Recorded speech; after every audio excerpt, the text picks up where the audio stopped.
If I'm saying to you as a parent, we have to get ready for back to school, like what are your first thoughts or feelings? My thoughts. I guess with public school, it kind of meant like, since I was little at the time, it kind of meant like go see friends or stuff like that. But then when I get there, I completely forget that there's work involved. So it just completely skips my mind at that point until it actually happens. And that was one of the struggles I had with public school. So it was excitement about seeing people, and then when you got there, you remembered, oh yeah. There's all this other stuff. What were some of the things that, say, I as a parent or other parents can do or did do that are helpful? You were kind of like, about me being in public school, I could tell. And I would say just don't stress your kid out at all, that sort of thing. Because that was another thing, is I knew myself that you had feelings about me being in public school. And I guess I kind of caught on to those, and I started developing those feelings and started questioning why I'm in school. And that's why I didn't want to be in school anymore. So my worries and fears about school kind of, you caught on to those and then they became your worries and your fears. The parent specifically needs to learn how to let go of that sort of thing. Yeah. Stuff like that.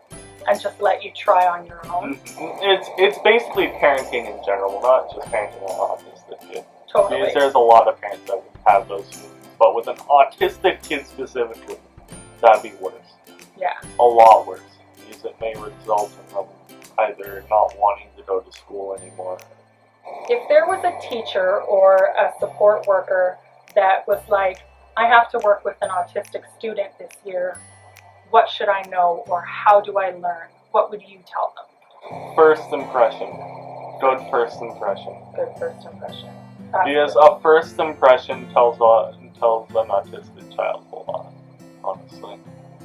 So that first meeting is really important. Mm-hmm. Yeah. Like, what would a good first impression look like to you? Being nice and getting to know the kid, not like watching the kid instead of like actually talking to the kid and trying to get to know them. Right. Because if you get to know an autistic kid, they start developing like trust towards you, and that is very important. Yeah, you would say trust is the most important thing. Yeah. Why do you think that it's really important for people and parents especially to learn from autistic people and especially their own autistic kids? Well, if they don't, it will pretty much isolate the kid from everything else, and that's not good for the kid or the parent. Because it gives, one, and I'm not saying that this matters, but one, it will give bad reputation for the parent in general, because they're completely not letting their kid do anything. They're wiping everything off the board that they just work for and just completely wipe them. And two, if people are refusing to understand an autistic kid, it will end up in them looking like real jerks at that point. When I was a kid, there were many different people that wouldn't even bother to try to understand me, other than the kids in the EAs. And there was one or two of my teachers. Because when I was little, my parents did not know how to deal with an autistic kid, and they started deciding to learn.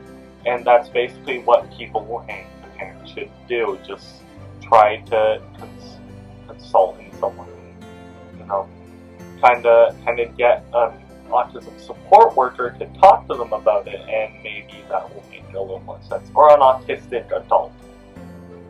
That would work too. I know I find as a parent I learn a lot from first autistic adults and now from you, now that you have kind of a voice to tell me things. Do you think it's more beneficial to learn from somebody who's on the spectrum as opposed to somebody who's not? Yes. Yeah. Yes, it does. Let's say elementary school. What are some things that other students should know? In elementary school, all the student really needs to do is pretty much, like, if they want to be friends with you or talk with you or whatever, get to know you, I would say pretty much do the same that EA or teacher would, and just try to get to know you. Thinking back to elementary school, let's say in the primary grades, what were the hardest parts about getting to know other kids or making Hardest parts? I did not actually have that hard of parts because people were very accepting, other than the people that would bully me, which is completely normal for autistic kids to be bullied, which is completely wrong, but they're little kids in the end, so you can't really do much about that. They have to learn themselves. A younger child Okay. was being a bit of a bully to an autistic kid, what would you want them to know? I would probably explain to them to at least try to talk and be a little bit more accepting towards the child, because if they're bullying the child, in reality it's because they don't understand them mostly, and that's pretty much all I would say. Yeah. Like, there's not really much to say about it other than just talk to them and try to get to know them a little bit instead of beating the hell out of them. That's good advice. You left school, public school, in grade 5 and switched to a few different schools, but now you were doing homeschooling. What are your thoughts about homeschooling? At first, I went to a school that was basically public school, except most of the work you do is supposed to be at home. And that school didn't really work out because the EA I had and the teacher I had didn't really understand how autism worked. Like, most of the people there were not autistic. And I don't really know if it was the students that, or the parents that, like, because I know there were complaints about me. I know there definitely were some complaints because they didn't quite understand what was going on. But I wasn't sure if it was the teacher, the students, or the students' parents, or the EA that complained. Because I remember I did say something inappropriate without knowing it was inappropriate, so yeah, I think that kind of caused the few complaints. So you feel like there was a small misunderstanding and then it kind of grew into a big because thing? I remember there were complaints about some of the things I said without me knowing that they were bad, Right. and no one would explain to me why they were bad, even though I asked. And I was still complaining about it. So the school just didn't work out entirely.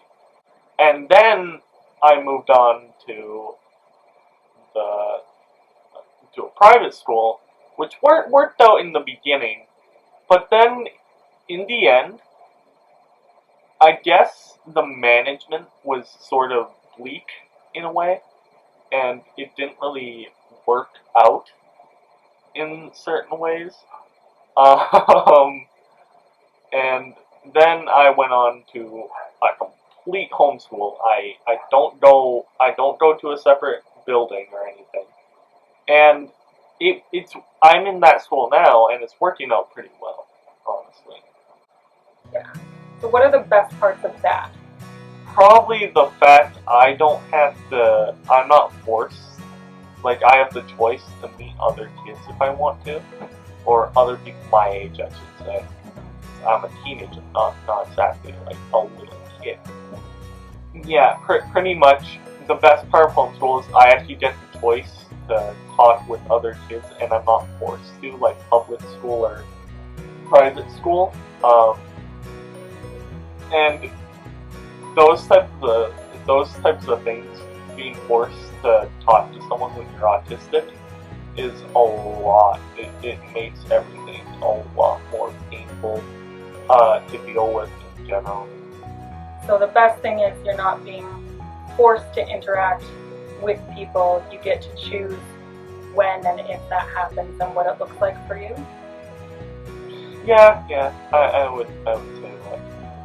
Because once again, the worst part of being autistic is, especially in a public school, is that you have to be forced to talk to these people. I'm not saying autism is a bad thing, but you being forced to do something that you don't really need or want to do really takes a toll on, your personality in general.